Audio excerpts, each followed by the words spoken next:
दोस्तों, अगर आपको ये कहानी पसंद आई तो इसे लाइक करें, शेयर करें और कमेंट करके बताएं कि कहानी में आपको सबसे अच्छा क्या लगा। रोशनी को मॉडलिंग का बहुत शौक था। वो अपना सारा समय मेकअप और एक्टिंग की प्रैक्टिस में ही निकाल दिया करती थी। रोशनी मिडिल क्लास फैमिली से थी। जब भी वो अपनी माँ से मॉडलिंग करने के बारे में पूछती तो वो उसे शादी के बाद करना कहकर टाल दिया करती थी। ऐसे ही एक दिन उसके कॉलेज में मॉडलिंग ऑडिशन चल रहा होता है और रोशनी अपनी माँ रानी के पास आकर उनसे कहती है, माँ, हमारे कॉलेज में ना मॉडलिंग ऑडिशन चल रहा है, क्या मैं हिस्सा ले लूं? अरे मुझसे क्या पूछ रही है? जाकर अपने बाप से पूछ। पापा, क्या मैं हिस्सा ले लूं? अरे अपनी माँ तो पूछ। मैं आप दोनों की बेटी हूँ, कोई फुटबॉल नहीं जो इधर उधर उछालते रहते हो। एक बार तेरी शादी हो जाए ना, फिर जो तेरे दिल में आए वो कर। रोशनी के मन में ये बात बैठ जाती है कि एक बार अगर उसकी शादी हो जाए तो फिर वो जो मन में आए वो कर सकती है। समय यूं ही बीतता जाता है और रोशनी की शादी दिनेश नाम के एक लड़के से हो जाती है, जो कि रोशनी को बहुत प्यार करता था और इसी के साथ उसे वादा भी करता है कि उसके वो हर सपने को पूरा करेगा।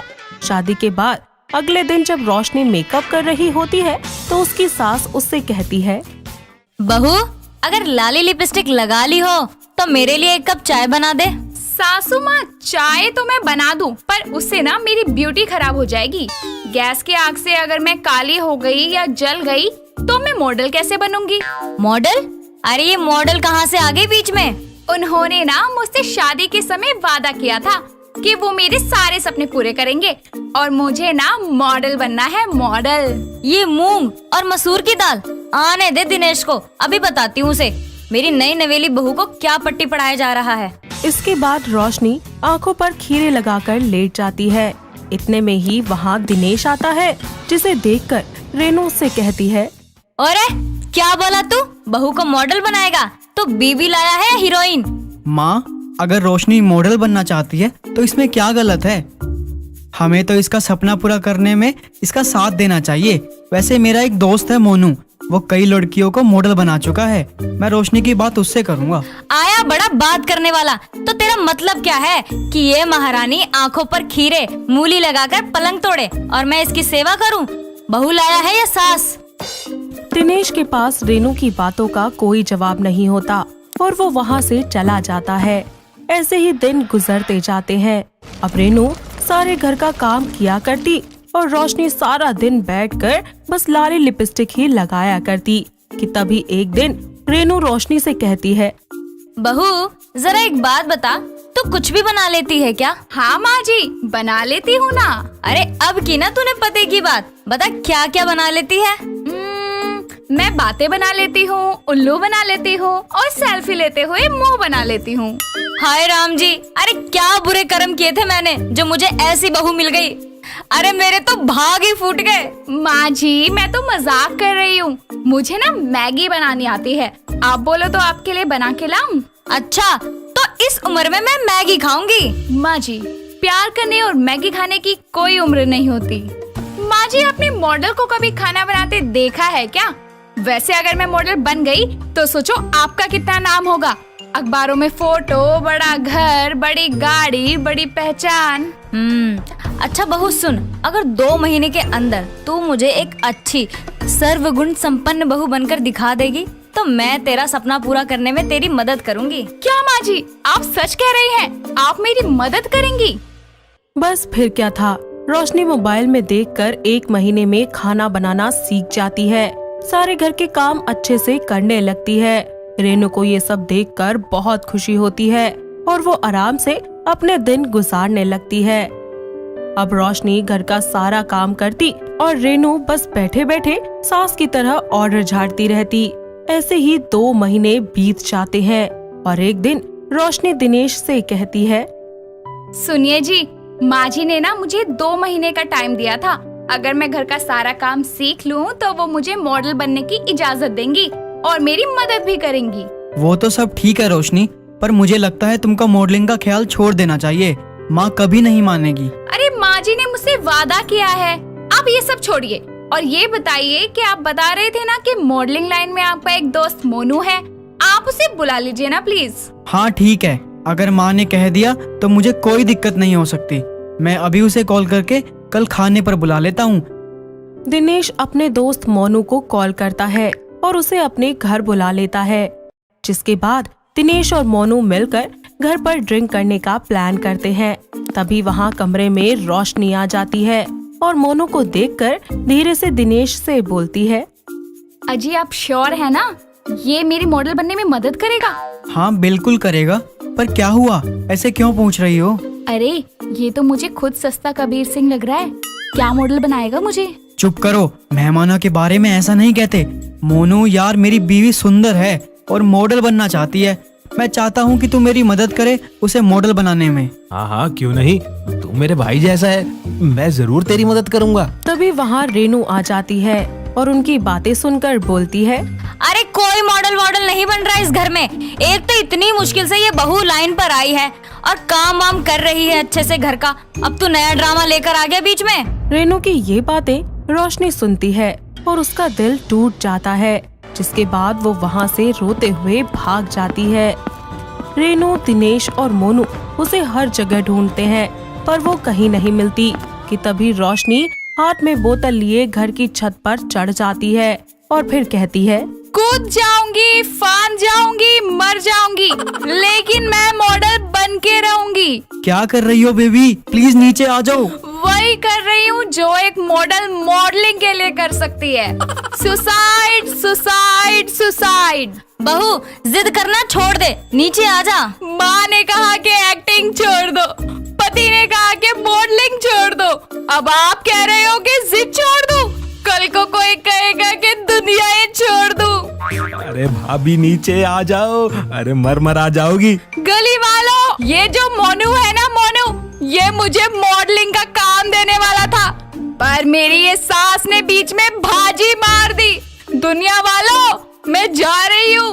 भगवान, मैं आ रही हूँ। बहू तू नीचे आ जा, मेरे लिए तुझसे बढ़कर और कुछ नहीं है। तू मॉडल जरूर बनेगी और इसमें मैं तेरा पूरा साथ दूंगी। माँ जी, क्या कहा आपने? आप मेरा साथ देंगी?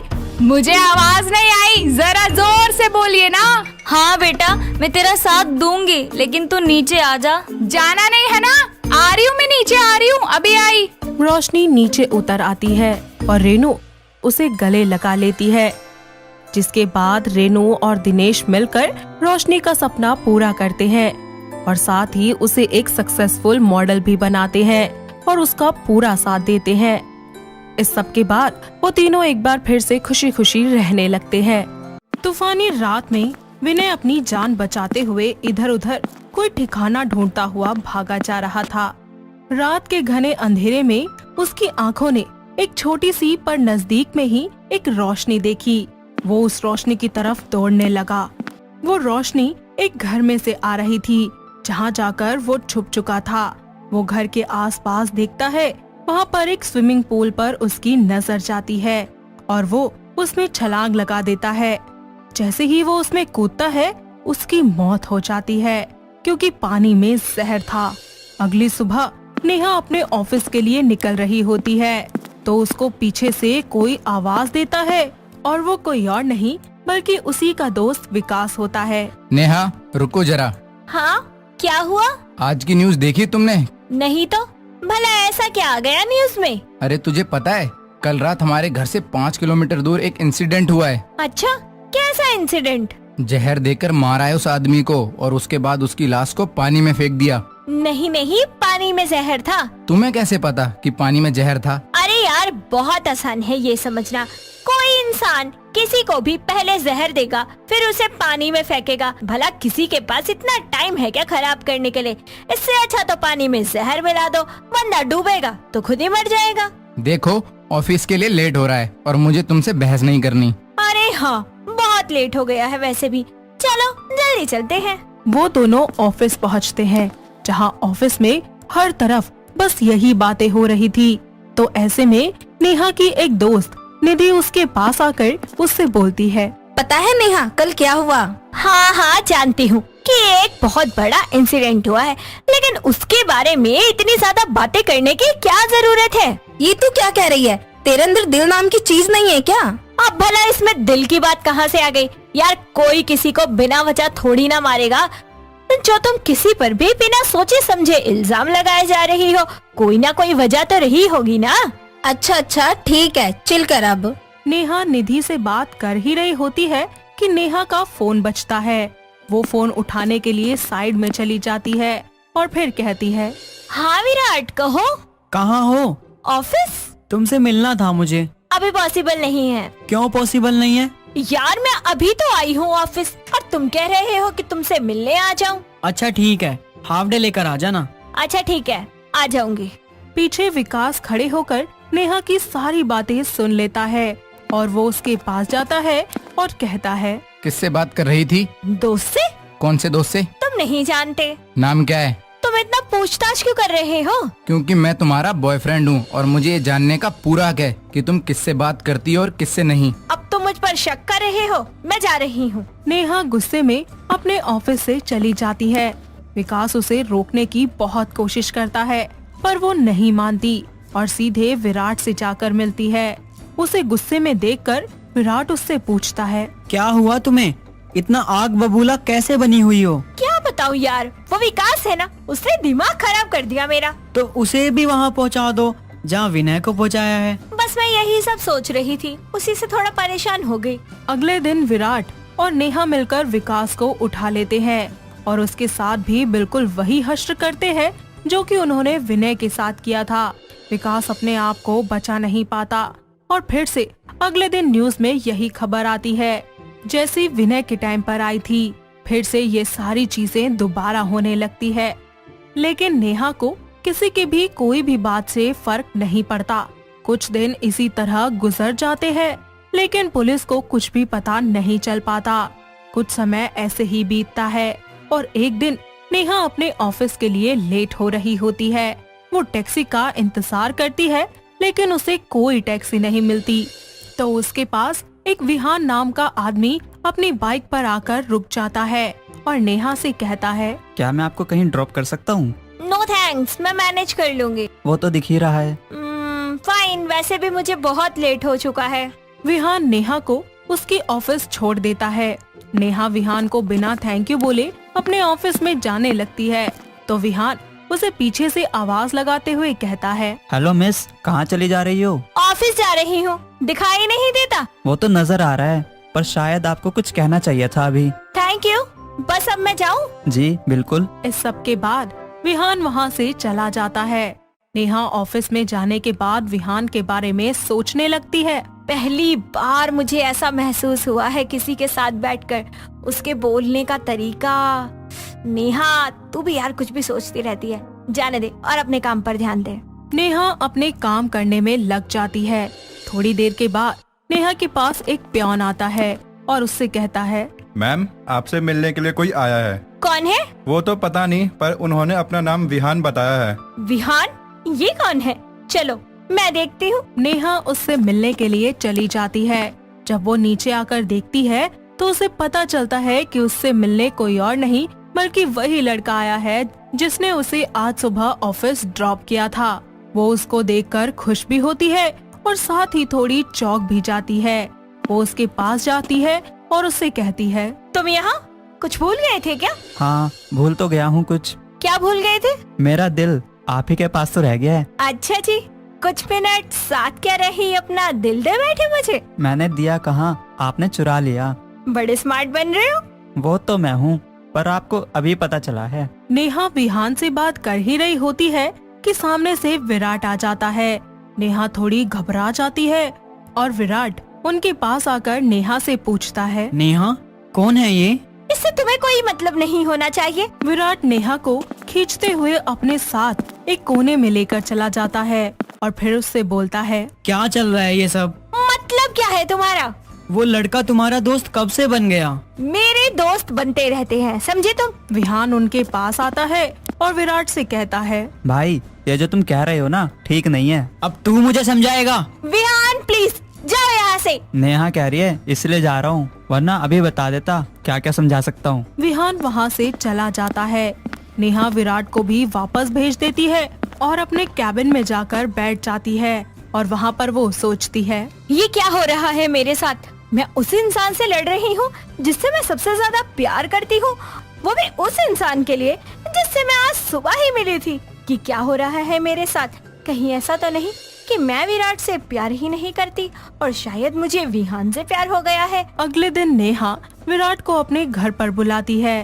विराट उससे मिलने के लिए चला जाता है और फिर वो उससे पूछता है, क्या हुआ, मुझे यहाँ क्यों बुलाया है? तुम्हारे साथ मैंने गलत तरीके से बात की ना, बस इसलिए अपनी गलती सुधारने के लिए बुलाया है तुम्हें यहाँ। नेहा विराट के लिए ड्रिंक बना कर लाती है और वो उसे अपने हाथों से पिला लेती है। थोड़ी ही देर के बाद विराट नशे में खोने लगता है। नेहा उसको उठाते संभालते हुए पूल के पास लेकर जाती है। वो उसे पानी में धक्का देने ही वाली होती है कि तभी पीछे से विहान आ जाता है और विराट को पानी में गिरने से बचा लेता है। नेहा उसको यूं देखकर पूरी तरह से चौंक जाती है और फिर बोलती है, विहान, तुम यहाँ? पुलिस। विहान अपनी टीम को वहाँ पर बुला लेता है और लेडी ऑफिसर आकर नेहा को अरेस्ट कर लेती हैं।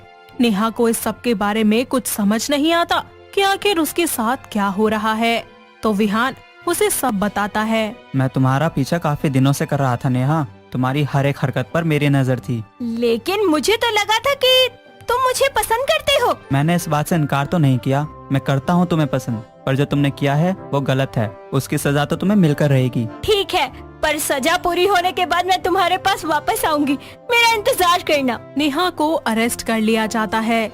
विहान कोर्ट में उसे मेंटली स्टेबल साबित करवा देता है, जिसकी वजह से उसकी सजा काफी कम हो जाती है और नेहा की सजा पूरी होने के बाद विहान उससे शादी कर लेता है और उसका एक अच्छे डॉक्टर के पास ले जाकर इलाज भी करवाता है और फिर पूरी तरह से ठीक हो जाने के बाद वो ऐसी चीजें दोबारा कभी भी नहीं करती, जिसके बाद वो दोनों खुशी खुशी अपनी जिंदगी में आगे बढ़ जाते हैं।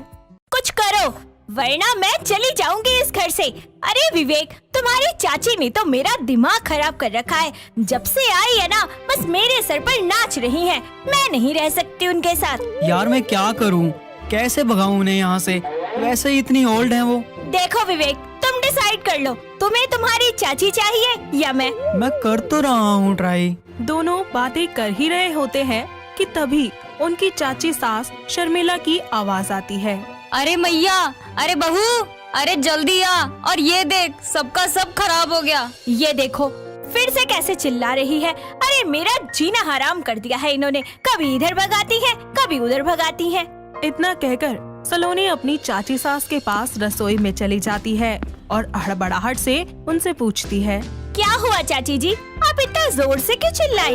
अरे बहू, जब तक मैंने तुझे आवाज लगाई तब तक बिल्ली सारा दूध पीकर चली गई और ये देख सारा का सारा गिरा भी दिया उसने। क्या दूध पी गई? अरे बस इतनी सी बात के लिए चिल्ला रही थी। ये इतनी सी बात है तेरे लिए? अरे बिल्ली दूध पीने के साथ साथ गिरा कर भी चली गई। अरे तुझे पता भी है कि दूध का गिरना कितना अपशगुन होता है? क्या है? कब जाएंगी ये चाची? मेरा तो जीना दुश्वार कर दिया है, जब देखो तब मैं खाना ही बनाती रहती हूँ। तभी वहाँ पर विवेक आ जाता है। अरे यार क्या हुआ तुम्हें?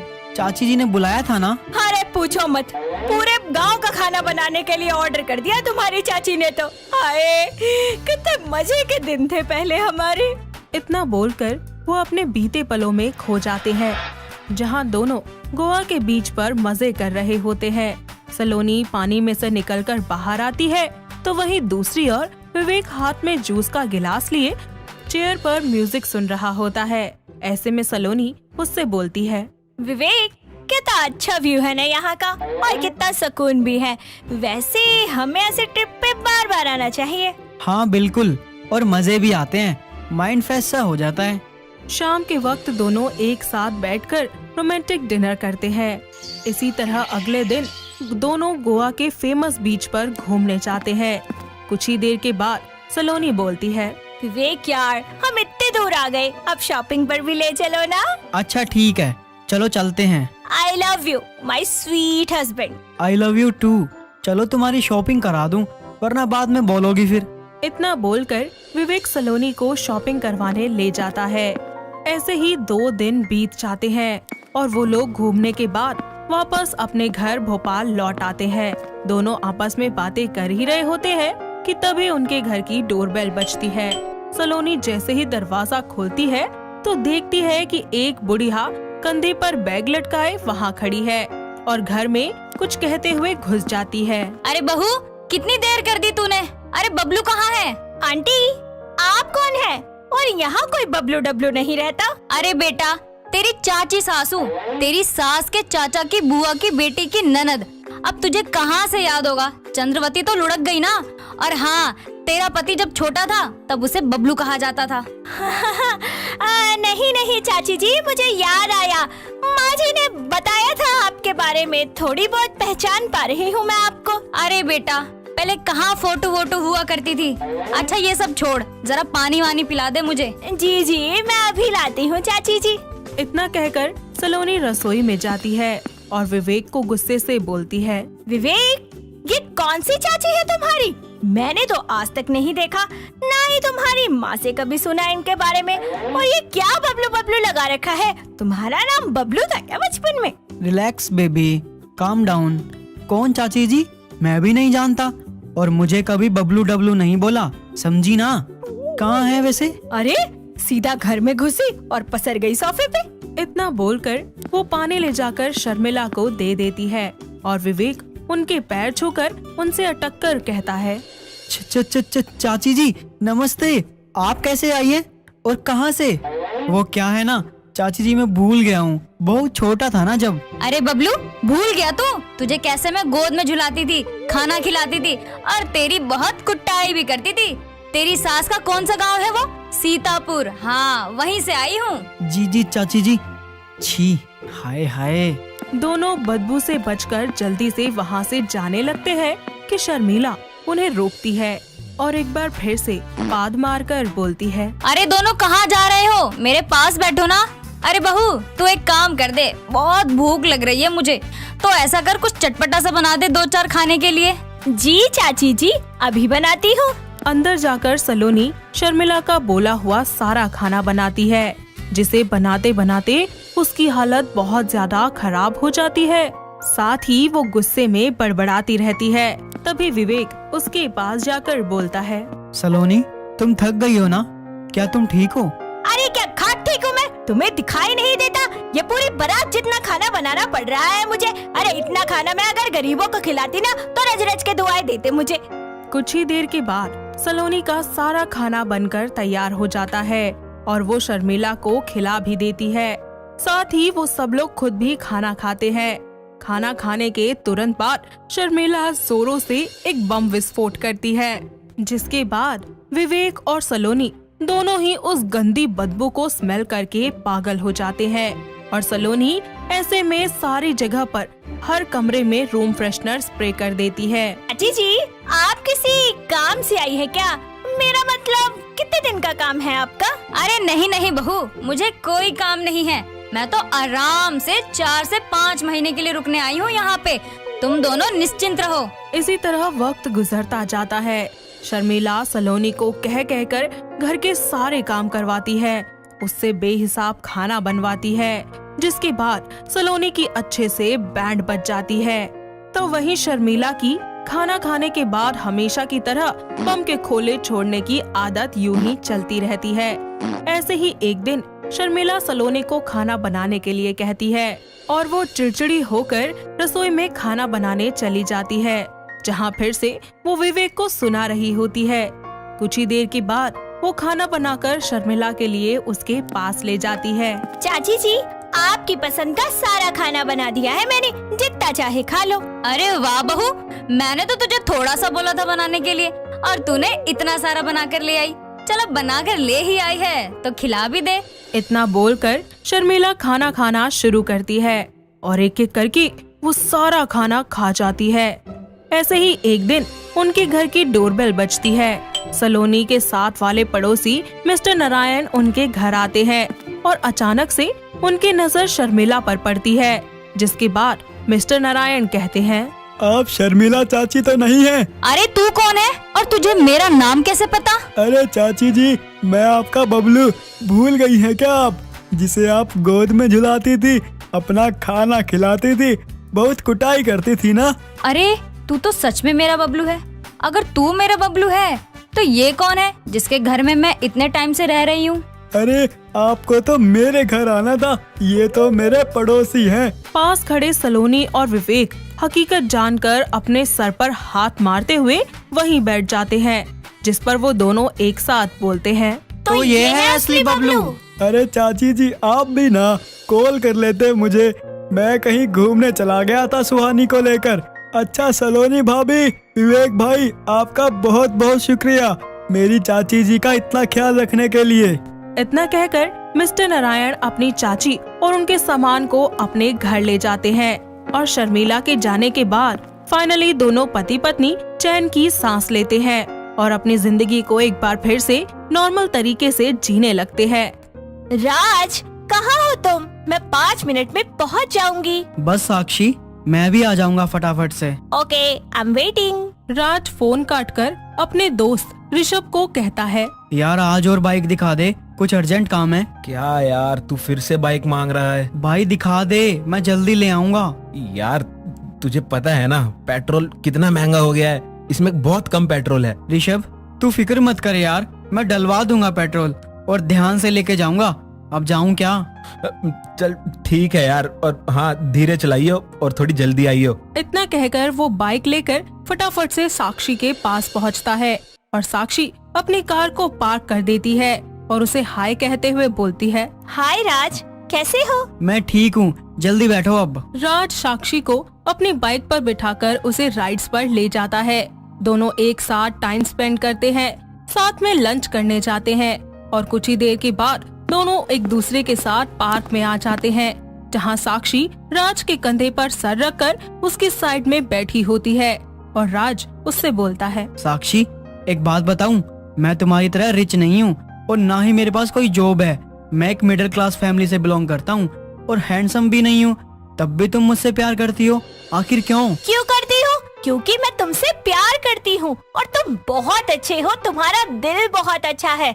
हर चीज पैसे और लुक्स नहीं होती है। अगर तुम्हें फिर भी समझ नहीं आ रहा ना कि मैं तुमसे क्यों प्यार करती हूँ, तो मैं तुम्हारी क्लास लगा देती हूँ अभी। अच्छा सॉरी, अब नहीं बोलूंगा ऐसा। I love you so much Sakshi. I love you too Raj. वक्त बीतता जाता है और राज साक्षी से हमेशा जब भी मिलने आता तो अपने दोस्त ऋषभ से मिन्नतें कर कर बाइक मांग कर लाता और साक्षी को हमेशा उस पर ही घुमाया करता। ऐसे ही एक दिन दोनों कैफे में बैठे होते हैं कि तभी राज को एक कॉल आता है। जी सर, ओके डन। क्या हुआ यार, किसका कॉल था? वो कल मेरा इंटरव्यू फिक्स हुआ है। ओके, कल अपना इंटरव्यू अच्छे से देना। All the best my love. हाँ साक्षी। अरे साक्षी तुम मत करो, मैं पे करता हूँ। अरे कोई बात नहीं राज, मैं कर रही हूँ ना, तुम नेक्स्ट टाइम कर देना। अगले दिन राज अपना इंटरव्यू देकर आ जाता है, जहां उसे रिजेक्ट कर दिया जाता है और सैड होकर वो अपने घर चला जाता है। वहीं साक्षी उसे बहुत कॉल्स करती है, लेकिन वो उसकी एक भी कॉल को आंसर नहीं करता। तो वहीं राज के घर उसके कुछ दोस्त आते हैं, जो लोग उसे जबरदस्ती ड्रिंक करवा देते हैं। इस सब से उसे हैंगओवर हो जाता है, जिसके बाद उसके सारे दोस्त वहां से चले जाते हैं। दूसरी तरफ साक्षी उसे कॉल करती रहती है और खुद ही मन में सोचती है, क्या करूं, मुझे बहुत फिक्र हो रही है। ऊपर से राज का फोन भी नहीं लग रहा है। घर की चाबी तो है मेरे पास, एक काम करती हूँ वही चली जाती हूँ, पर घर आएगा तो पता चल जाएगा। इतना बोलकर साक्षी उसके घर चली जाती है और चाबी से दरवाजा खोलते ही जब वो फ्लैट में आती है तो देखती है कि राज अजीब से तरीके से बेड पर लेटा हुआ है और उसके करीब जाकर उसे पता चलता है कि राज नशे में है। फिर वो उसके शूज उतारकर उसे सही से लेटाती है और वहीं चेयर पर जाकर उसके उठने का इंतजार करने लगती है। अगली सुबह जब राज उठता है तो अपना सर पकड़कर बोलता है, मेरा सर। साक्षी तुम यहाँ कैसे? तुम्हें पता है ना मैं तुम्हारी कितनी फिक्र कर रही थी और तुम हो कि कॉल भी नहीं उठा रहे थे। तुमने ड्रिंक क्यों की राज? तुम्हें पता है ना ये कितना अनहेल्दी होता है। वो साक्षी मैंने नहीं पी, मेरे दोस्तों ने जबरदस्ती पिला दी। सच में साक्षी। ठीक है, मुझे प्रॉमिस करो आज के बाद तुम बिल्कुल नहीं पियोगे, वरना मैं तुमसे बात नहीं करूँगी। अच्छा ठीक है, प्रॉमिस नहीं करूँगा दोबारा।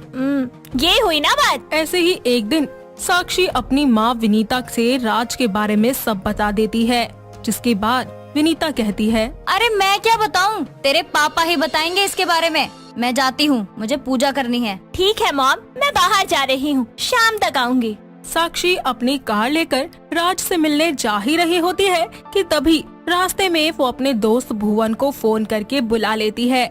और भुवन जैसे ही आता है तो वो उससे पूछता है, साक्षी वो लड़का तेरे लायक नहीं है। अरे अपना स्टैंडर्ड देख और उसका देख, तू कैसे एडजस्ट कर रही है। ना शक्ल है और ना ही सूरत, और ऊपर से जॉब भी नहीं है। यार भुवन, तू ऐसे मत बोल, तुझे कोई हक नहीं है। राज बहुत अच्छा है, सब कुछ पैसा नहीं होता यार लाइफ में। सच्चा प्यार बहुत मायने रखता है जिंदगी में। और सुन, मेरी कार तू चला ले जब तक मैं राज के पास जाती हूँ। ठीक है। राज अपने दोस्त ऋषभ से एक बार फिर बाइक मांगकर ले आता है और साक्षी को अपने साथ घुमाने ले जाता है। दोनों बाइक को साइड में लगाकर एक दूसरे से बातें कर ही रहे होते हैं कि तभी ऋषभ राज और साक्षी को एक दूसरे के साथ देख लेता है और गुस्से से कहता है, अच्छा बेटा, तो तेरा इंटरव्यू यहाँ चल रहा है। नहीं नहीं, इंटरव्यू नहीं, तेरी आशिकी चल रही है यहाँ। तो तूने मुझसे झूठ बोलकर बाइक मांगी? वो यार मैं क्या ये चल बाइक दे मेरी। गुस्से में ऋषभ अपनी बाइक लेकर वहाँ से चला जाता है। तभी साक्षी बोलती है, राज, तुम्हारी बाइक नहीं थी? मुझे तुमने इतने टाइम से बताया क्यों नहीं? और तुम तो हर जगह मुझे उसी बाइक पर ले जाते थे, वो सब कैसे? साक्षी, मुझे माफ कर दो, मैंने तुमसे ये बात छिपाई। तुम्हें खुश रखने के लिए, तुम्हारे साथ टाइम स्पेंड करने के लिए बाइक मांगी थी। मैं इतना बेकार हूँ ना कि मेरे पास खुद की बाइक भी नहीं है। कोई बात नहीं राज, तुम इतना होपलेस मत हो, सब ठीक हो जाएगा।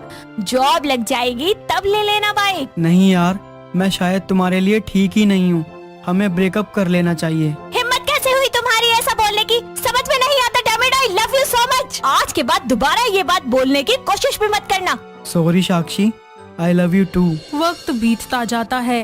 राज इंटरव्यू तो देता है लेकिन उसका कहीं पर भी सिलेक्शन नहीं हो पाता। इसी बात को लेकर वो बहुत ज्यादा दुखी हो जाता है, जिसके बाद वही दोस्त एक बार फिर उसे जबरदस्ती ड्रिंक करवा देते हैं। अचानक से साक्षी उससे मिलने के लिए दोबारा उसके घर पहुंचती है और ये सब देखकर वो बहुत ज्यादा डिसअपॉइंट हो जाती है। साथ ही अगले दिन उसे कॉल करके कहती है, राज, मुझे तुमसे मिलना है और कुछ जरूरी बात बतानी है। ठीक है, हम राजधानी पार्क में मिलते हैं। ओके। जिसके बाद वो राज से वहाँ मिलने पहुँचती है और उसकी फिक्र करते हुए वो उसे बहुत सुनाती है। इसी बीच राज खुद को बहुत ही ज्यादा डिस्टर्ब महसूस करता है क्योंकि उसका ड्रिंक करने का मन जो कर रहा था। ऐसे में वो इधर उधर देखता है, कभी अपने हाथों को रब करने लगता है। इतने में साक्षी बोलती है, तुम मेरी बात सुन रहे हो? मैं क्या बोल रही हूँ? It's very unsafe. कुछ भी हो सकता था तुम्हें। तुम अपना ख्याल नहीं रख सकते क्या? तुमने मुझसे प्रॉमिस किया था ना कि तुम ड्रिंक छोड़ दोगे। बस बहुत हो गया, अब ज्यादा भाषण मत सुनाओ मुझे।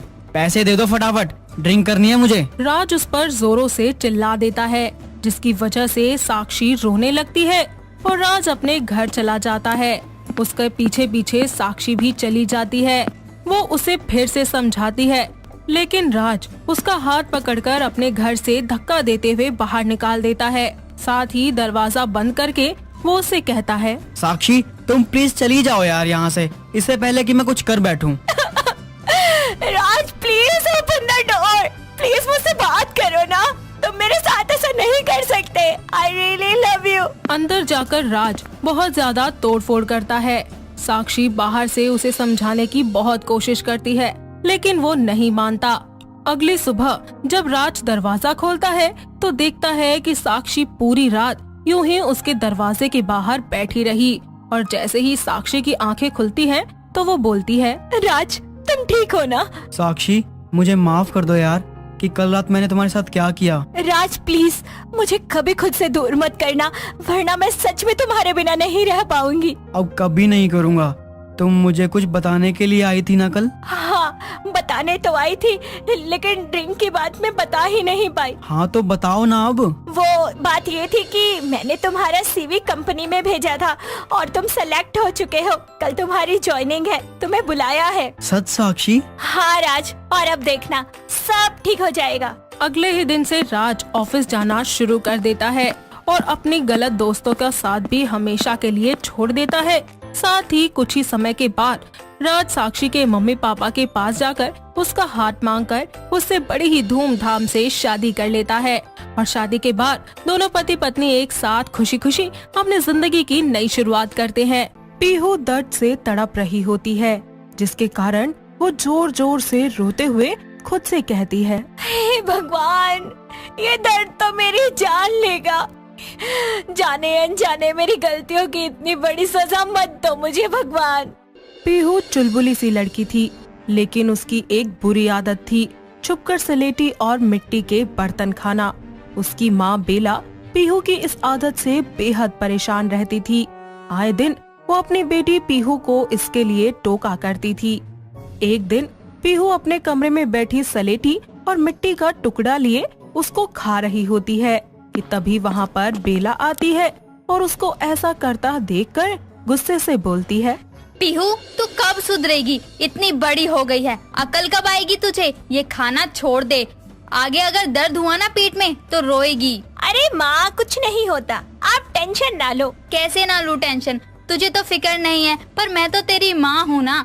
मुझे नहीं पता, अगर तूने आज के बाद ये स्लेटी या मिट्टी खाई तो मुझसे बुरा कोई नहीं होगा। आपसे बुरा और है भी कौन मम्मी? हाँ, उड़ा ले मजाक, बाद में याद आएगी माँ की ये टोका टोकी। पीहू पर उसकी माँ की बातों का कोई असर नहीं होता और वो आए दिन छुप छुप कर स्लेटी और मिट्टी खाती रहती। ऐसे ही एक दिन वो कॉलेज में स्लेटी खा रही होती है, जिसे देखकर उसकी दोस्त पिंकी उससे कहती है, ओ बद्दीमाग लड़की, एक पड़ेगा तेरे खींच के थप्पड़। ये क्या खा रही है? फेंक इसको। क्या है यार पिंकी, खाने देना। तुझे चाहिए तो तू भी ले ले, पर मुझे मत रोक। तेरे कान के नीचे पड़ेगा अगर तूने इसको फेंका नहीं। पता है कितनी बुरी चीज है ये पेट के लिए। तू रहने दे, अपना ये मेडिकल का ज्ञान ना तू अपने स्टूडेंट्स को दियो, मुझे मत दे। जा मर फिर। और अगर पेट दर्द होने पे मेरे पास आई ना कि यार पिंकी कोई दवाई दे दे, तो दवाई के नाम पे एक मुक्का दूंगी। पीहू और पिंकी दोनों बेस्ट फ्रेंड्स थी। पिंकी डॉक्टर बनने की तैयारी कर रही थी, इसीलिए वो जानती थी कि मिट्टी और स्लेटी खाने से क्या नुकसान होते हैं, लेकिन पिंकी के समझाने पर भी पीहू के दिमाग में कुछ नहीं घुसता। ऐसे ही समय निकलता जाता है और अब पीहू का कॉलेज भी खत्म हो जाता है, जिसके बाद उसकी शादी के लिए अभिषेक नाम के लड़के का रिश्ता आता है और अभिषेक अपनी माँ कुसुम के साथ पीहू को देखने उनके घर आता है। दोनों माँ बेटे को पीहू बहुत पसंद आती है और कुछ ही समय के बाद उन दोनों की शादी हो जाती है। पीहू अपने ससुराल की जिम्मेदारियाँ बखूबी निभाती है, लेकिन स्लेटी और मिट्टी खाने की आदत अब भी उसकी नहीं जाती और वो बहुत सारी स्लेटी और मिट्टी के बर्तन टुकड़े करके खाने लगती है। साथ ही अपने कमरे की अलमारी में भी छुपा कर रख लेती है। ऐसे ही एक दिन कुसुम पीहू से कहती है, बहू, ओ बहू, जरा इधर आ। हाँ माँ जी। अरे ये देख बहू, टूटे हुए मिट्टी के बर्तन का टुकड़ा मेरे पैरों में चुभ गया। ठीक से साफ सफाई नहीं करती क्या तू? पीहू ये देखकर डर जाती है कि कहीं उसकी सास के सामने ये उसकी मिट्टी के बर्तन खाने की आदत न आ जाए, इसीलिए वो इसको छुपाने को सोचती है। माँ जी अच्छे से तो की थी, लगता है शायद रह गया गलती से। लाइए मैं फेंक देती हूँ इसे। पीहू बात को छुपाते हुए बच जाती है। ऐसे ही एक दिन पीहू के पेट में दर्द होता है। दर्द हल्का होने पर वो ध्यान नहीं देती, लेकिन शाम होते होते उसके पेट में बहुत तेज दर्द हो जाता है, जो कि उसके बर्दाश्त से बाहर होता है। वो दर्द के मारे जोर जोर से रोने लगती है, साथ ही अपनी सास और अपने पति को आवाज लगाते हुए कहती है, अभी जी, माँ जी, कहाँ है आप दोनों? जल्दी आइए, मैं मर जाऊंगी नहीं तो। पीहू की दर्द भरी आवाज सुनकर दोनों माँ बेटे भागे आते हैं और उसको दर्द में देखते हुए अभिषेक पीहू को तुरंत उसी की ही डॉक्टर दोस्त पिंकी के पास ले आता है। पिंकी पीहू का पूरा चेकअप करती है और दर्द की वजह जानने के लिए उसके कुछ टेस्ट और अल्ट्रासाउंड करके पता लगाती है और उसको जिस बात का डर होता है वही हो जाती है, जिसके बाद वो पीहू के पास जाकर उससे बोलती है, क्यों मैडम, कहा था ना छोड़ दे, ये बुरी आदत है, लेकिन तुमने तो मेरी बात नहीं मानी। लो, हो गई ना प्रॉब्लम। अभिषेक पिंकी की बातें सुनकर कुछ भी समझ नहीं पाता और वो पिंकी से पूछता है, क्या बात है पिंकी, कैसी आदत? क्या हुआ है पीहू को? इतनी तेज दर्द आखिर उसको किस वजह से हुआ है? आपको नहीं पता? पीहू मैडम को स्लेटी और मिट्टी के बर्तन खाने की आदत है। इसको मैंने पहले भी समझाया था, लेकिन ये नहीं मानी। अब देखो किडनी में पथरी हो गई ना। क्या पथरी? सलेटी खाने की वजह से पीहू तुम सलेटी खाती थी? शादी के बाद भी तुमने खाई है क्या? हाँ अभिषेक जी, मुझे माफ कर दीजिए। आप चिंता मत करो अभिषेक जी, मैं कुछ दवाइयाँ दे रही हूँ, लेकिन हाँ याद रखना कि अब ये सब ना खाइए, और इसी के साथ साथ इसको ज्यादा से ज्यादा पानी पिलाना। अभिषेक पीहू को घर ले आता है, जहाँ कुसुम को पीहू के दर्द का कारण पता चलता है और वो पीहू से बोलती है, अच्छा तो ये तू थी जिसके कारण घर में मिट्टी के टुकड़े पड़े रहते थे। हाँ माँ जी, पर अब और नहीं खाऊंगी, पक्का। अरे कोई बात नहीं बहू, ऐसी उम्र में अक्सर ये सारी चीजें खाने की आदत लग जाती है, और अब तो तुझे पथरी हो चुकी है, तो प्लीज ये सब छोड़ दे बहू। हाँ माँ जी जरूर। कुसुम इस दौरान पीहू का बहुत ध्यान रखती है, जिसके बाद दवाइयों की वजह से कुछ ही समय के बाद उसका दर्द खत्म हो जाता है। ऐसे ही समय बीतता जाता है। पीहू को लगता है कि वो ठीक हो गई है, और फिर क्या था, वो एक बार दोबारा सलेटी और मिट्टी खाना शुरू कर देती है। ऐसे ही एक दिन अभिषेक पीहू को सलेटी खाता हुआ देख लेता है और उससे कहता है, पीहू तुमको मना किया था ना, तुम फिर शुरू हो गई? भूल गई कैसे दर्द से तड़प रही थी? अरे अभिषेक बाबू, सलेटी हमको छोड़ दे, ये हो नहीं सकता। हम सलेटी खाना छोड़ दे, ऐसा हम होने नहीं देंगे। ओ मैडम, ज्यादा डायलॉग बाजी मत करो। दर्द होगा तो आवाज नहीं निकलेगी तुम्हारी। छोड़ क्यों नहीं देती खाना? घर में खाने की कमी है क्या जो ये खाती हो? क्या करे अभिषेक बाबू, ये तड़प ही ऐसी है। इसकी खुशबू मुझे इसकी और जैसे खींची ले जाती है और मदहोश कर देती है, और मैं बस इसे खा जाऊं। ठीक है, खाओ। दर्द हुआ ना तो मदहोश की जगह बेहोश होगी, याद रखना। पीहू अपनी आदत से मजबूर एक बार फिर से छुप छुप कर मिट्टी और सलेटी खाना शुरू कर देती है। ऐसे ही एक दिन पीहू रसोई में खाना बना रही होती है कि अचानक उसके पेट में दर्द उठता है। कुछ ही देर के बाद पीहू दर्द से तड़प रही होती है, जिसके कारण वो जोर जोर से रोते हुए खुद से कहती है, हे भगवान, ये दर्द तो मेरी जान लेगा। जाने अनजाने मेरी गलतियों की इतनी बड़ी सजा मत दो मुझे भगवान। उसकी आवाज सुनकर अभिषेक वहाँ आता है और फिर बोलता है, अनजाने में नहीं मैडम, इस बार जान के किया तुमने ये गलती। पता होते हुए भी कि पथरी है तुम्हें। अपनी बुरी आदत नहीं छोड़ी तुमने, अब तड़प रही हो। क्या करूं मैं तुम्हारा? इस बार पीहू को बहुत ज्यादा तेज दर्द था, जिसकी वजह से उसे ऐसा महसूस हो रहा था कि शायद वो अब नहीं बच पाएगी।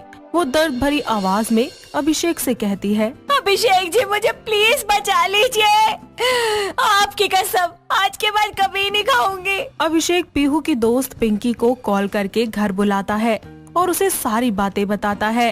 पिंकी पीहू को देखते हुए कहती है, सुधरोगी नहीं ना तुम? तुम्हारी मम्मी ने तुमको कितना समझाया था, और अभिषेक जी भी कितने प्यार से तुमको समझाते हैं, लेकिन तुम सबकी बातों से ज्यादा इस बुरी आदत से प्यार करती हो। पिंकी की ये बातें सुनकर पीहू को अपनी माँ की बातें याद आती हैं कि उसकी माँ भी उसको ऐसे ही टोका करती थी, और उसको अब दर्द के साथ पछतावा भी हो रहा होता है कि सबने उसकी भलाई के बारे में सोचा और वो खुद ही अपनी खुद की दुश्मन बन बैठी।